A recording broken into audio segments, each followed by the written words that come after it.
Question है what is the correct sequence of active mass in increasing order in gaseous mixture containing 1 ग्राम पर litre of each of the following. अब देखो active mass का question है। Active mass होता क्या है? Moles per unit volume. ऐसे बोल सकते हो कि मोल बटा वॉल्यूम। ठीक है, तो एक्टिव मास कैसे लिखेंगे अपन?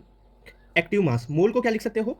वेट बटा मोलर मास, ठीक है, इनटू आपका वॉल्यूम आ जाएगा। अब यहाँ पे क्या बोला है? 1 ग्राम, यानी वेट को फिक्स कर दिया 1 ग्राम, ठीक है। यहाँ पे मोलर मास है, सबका अलग अलग है, NH3 H2 N2 O2 सबका अलग अलग है। वॉल्यूम को फिक्स कर दिया गया, बोला है ना कि पर लीटर, यानी 1 लीटर फिक्स कर दिया। तो जो एक्टिव मास है वो डायरेक्टली किसके से रिलेट करेगा? मोलर मास से। तो यानी अपन बोल सकते हैं कि active mass inversely proportional to molar mass. अब मोलर मास का ऑर्डर जो लिख लो आप, तो मोलर मास का ऑर्डर अपन लिखें तो क्या आ जाएगा?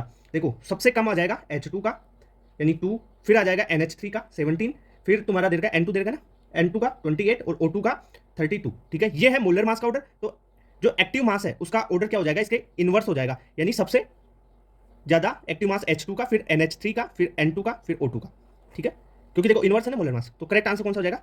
H2 का सबसे ज्यादा, यानी थर्ड का सबसे ज्यादा, ये थर्ड के बाद में आ जाएगा NH3 यानी फर्स्ट। तो करेक्ट आंसर हो गया फोर्थ।